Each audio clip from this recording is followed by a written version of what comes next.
السلام علیکم ورحمۃ اللہ وبرکاتہ۔ قال اللہ تبارک و تعالی بعد اعوذ باللہ السمیع العلیم من الشیطان الرجیم یوم یحمى علیہا فی نار جہنم فتکوی بہا جباہہم وجنوبہم وظہورہم ھذا ما کنزتم لانفسکم فذوقوا ما کنتم تکنزون۔ معزز خواتین و حضرات، اللہ رب العزت کی توفیق و ذات بابرکات کے فضل و کرم سے آج اتوار کا دن ہے، 21 جمادی الثانی 1441 ہجری، 16 فروری 2020 عیسوی، اور ہمارے سبق کا موضوع اللہ ملک العلام رب الجلال والاکرام کی پاکیزہ کتاب قرآن مجید، اور قرآن مجید کا 10واں پارہ سورہ توبہ 35ویں آیت مبارکہ۔ پچھلی آیت مبارکہ کا تسلسل ہے جس میں اللہ رب العزت نے ارشاد فرمایا ہے، اے ایمان والو، زیادہ تر عالم اور مشائخ لوگوں کا مال ناجائز طریقے سے کھاتے ہیں اور ان کو اللہ کی راہ سے روکتے ہیں، اور جو لوگ سونا اور چاندی جمع کرتے ہیں ان کو اللہ تعالیٰ کی راہ میں خرچ نہیں کرتے، ان کو دردناک قسم کی سزا کی خوشخبری سنا دیں۔ اس کے بعد اللہ تعالیٰ فرماتے ہیں یوم، وہ دن ہوگا، یحمى، گرم کیا جائے گا، علیہا، ان کے لیے، فی نار جہنم، جہنم کی آگ، فتکوی، تو داغے جائیں گے، بہا، اس کے ساتھ، جباہہم، ان کے ماتھے، وجنوبہم، اور ان کے پہلو، وظہورہم، اور ان کی پشتیں، پیٹھیں، ھذا ما کنزتم، یہ وہ چیز ہے جو تم جمع کرتے تھے، لانفسکم، اپنی جانوں کے لیے، فذوقوا، پس تم مزہ چکھو، ما کنتم تکنزون، جو تم جمع کرتے تھے۔ دوبارہ سماعت فرمائیے گا، با محاورہ ترجمہ۔ جس دن ان کا جمع کیا ہوا مال دوزخ کی آگ میں خوب جمع کیا جائے گا، پھر اس مال سے ان کی پیشانیاں، پہلو اور پیٹھیں داغی جائیں گی، اور ان سے کہا جائے گا یہ وہی مال ہے جو تم اپنے لیے جمع کرتے تھے، تو جو تم جمع کرتے تھے اس کا مزہ چکھو۔ امام ابن کثیر رحمۃ اللہ علیہ ارشاد فرماتے ہیں کہ یہ جو بات ہے نا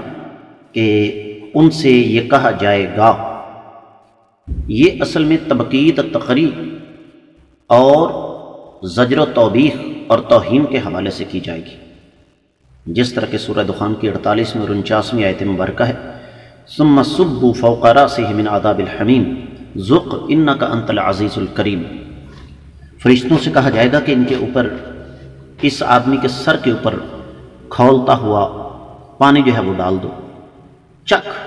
تو بڑا دنیا میں عزت والا تھا۔ اور یہی وجہ ہے کہ ابن کثیر رحمۃ اللہ فرماتے ہیں کہ ایک مقولہ ہے، من احب شیئا وقدمہ علی طاعت اللہ ادب بہ، جو شخص کسی چیز سے محبت کرتا ہے اور اس چیز کو اللہ تعالیٰ کی اطاعت پر مقدم رکھتا ہے، اس کو اسی چیز کے ساتھ سزا دی جائے گی۔ تو فرماتے ہیں کہ یہ لوگ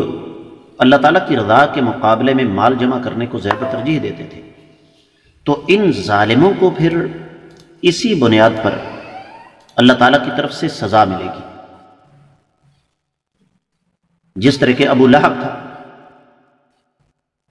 جس طرح اس کے ساتھی تھے، اس نے اللہ کے رسول صلی اللہ علیہ وسلم کی دشمنی میں اپنی بیوی کے ساتھ مل کر بڑا کچھ کیا۔ قرآن کہتا ہے فی جیدہا حبل من مسد۔ تو قیامت والے دن ابن کثیر رحمۃ اللہ علیہ فرماتے ہیں کہ جو وہ وسائل آقا علیہ الصلوۃ والسلام کے خلاف جمع کرتا تھا، انہی وسائل کو جمع کر کے جہنم میں اس آدمی کو، اس بدبخت کو، اس کی بیوی سمیت اس کے اوپر ڈال دیا جائے گا۔ سیدنا عبداللہ بن مسعود رضی اللہ تعالیٰ عنہ کا قول نقل فرمایا امام ابن کثیر رحمۃ اللہ علیہ نے کہ اگر ایک بندہ درم و دینار جمع کرتا ہے اور ان کو اللہ کی راہ میں خرچ نہیں کرتا، زکوٰۃ ان کی نہیں دیتا، تو وہی درم و دینار قیامت والے دن بھڑکتی ہوئی آگ میں گرم کر کے اس کو ان کے اوپر ڈال دیا جائے گا۔ اور پھر وہ جو معروف حدیث ہے اللہ کے رسول صلی اللہ علیہ وسلم کی کہ جس شخص کے پاس مال ہے اور وہ اس مال کی زکوٰۃ نہیں دیتا، تو قیامت والے دن ایک خوفناک سانپ کی شکل میں وہ مال اس کے گلے میں ڈالا جائے گا، جس کی زبان ہوگی لمبی سی، 2 شاخیں، اور یہ کہے گا کہ تم کون ہو؟ تو وہ کہے گا انا کنزک الذی ترکتہ بعدک، میں تیرا وہ خزانہ ہوں جو تو نے اپنے دنیا سے جانے کے بعد چھوڑ دیا۔ اور یہ اس کے منہ پر ڈنک مارتا رہے گا اور اس کا پورا جسم جو ہے اس کی زد میں رہے گا۔ اور پھر صحیح مسلم ایک حدیث ہے، نبی کریم صلی اللہ علیہ وسلم نے ارشاد فرمایا، جو شخص اپنے مال کی زکوٰۃ ادا نہیں کرتا، قیامت والے دن اللہ رب العزت اس کے مال کو گرم کریں گے اور پھر اس کی پیشانی، اس کا پہلو اور اس کی پیٹھ کو اس کے ساتھ داغا جائے گا، اور یہ اس دن کی بات ہے جس کی مقدار 50,000 سال ہے، یہاں تک کہ لوگوں کے درمیان فیصلہ ہو جائے۔ اور پھر ایک اور روایت صحیح بخاری کے حوالے سے ابن کثیر رحمۃ اللہ علیہ نے نقل فرمائی ہے، سیدنا زید بن وہب فرماتے ہیں کہ میں ربضہ کے مقام پر سیدنا ابو ذر غفاری رضی اللہ تعالیٰ عنہ کے پاس سے گزرا، تو میں نے کہا کہ آپ یہاں کیوں آ گئے ہیں؟ ہم تو شام میں تھے۔ تو انہوں نے یہی آیت مبارکہ تلاوت کی، تو سیدنا معاویہ فرمانے لگی یہ تو ہمارے بارے میں نہیں ہے، یہ تو اہل کتاب کے بارے میں ہے۔ تو سیدنا ابو ذر غفاری رضی اللہ تعالیٰ عنہ فرمانے لگے اس کا تعلق اہل کتاب کے ساتھ بھی ہے اور اس کا تعلق ہمارے ساتھ بھی ہے۔ اور اس حوالے سے پھر ابن کثیر رحمۃ اللہ علیہ بہت ساری روایات اور بھی لے کر آئے ہیں جن کا تعلق سیدنا ابو ذر غفاری رضی اللہ تعالیٰ عنہ کے ساتھ ہی ہے۔ اور سیدنا ابو ذر غفاری رضی اللہ تعالیٰ عنہ درویش آدمی تھے، اللہ والے آدمی تھے، اور ان کا موقف یہ تھا، اگرچہ اس موقف کی حمایت نہیں کی جا سکتی لیکن تقوی کا معیار یہ تھا،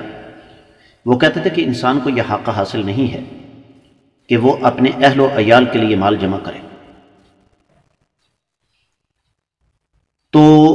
اس موقف کی وجہ سے وہ سب کچھ چھوڑ کر مقام ربضہ پر گوشہ نشین ہو گئے تھے اور وہیں پہ ان کا انتقال ہوا تھا۔ اور پھر اسی طریقے سے ایک اور روایت ابن کثیر رحمۃ اللہ علیہ احنف بن قیس کے حوالے سے لے کر آئے ہیں، کہتے ہیں کہ میں مدینہ آیا تو میں ایک حلقے میں بیٹھا ہوا تھا جہاں قریش کے بڑے بڑے سردار تھے۔ ایک آدمی آیا اور اس آدمی نے آ کر یہ کہا، اس آدمی کی ظاہری حالت بڑی دگرگوں تھی، بڑی پتلی تھی، نہ کوئی اچھا لباس اور نہ جسم پر کوئی اتنا زیادہ اثرات کہ جس سے پتہ چلے کہ یہ آدمی کھاتا پیتا ہے۔ تو آتے ہی اس نے کیا کہا، خزانے جمع کرنے والے جو ہیں ان کے خزانے قیامت والے دن ان کے لیے عذاب کا باعث بن جائیں گے۔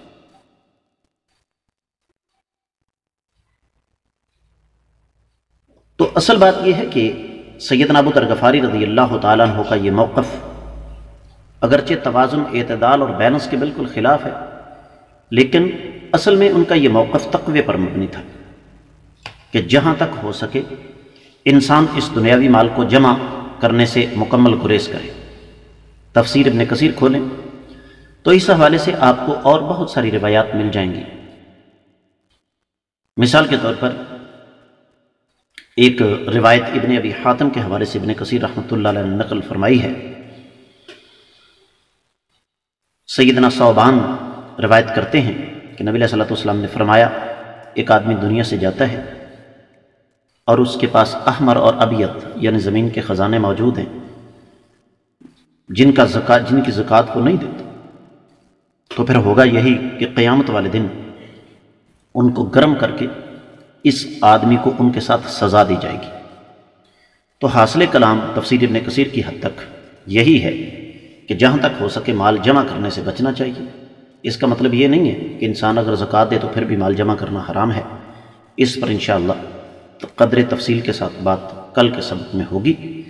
آج کے سبق تفسیر ابن کثیر تک محدود ہے۔ اللہ تعالیٰ سمجھ کر عمل کرنے کی توفیق عطا فرمائے۔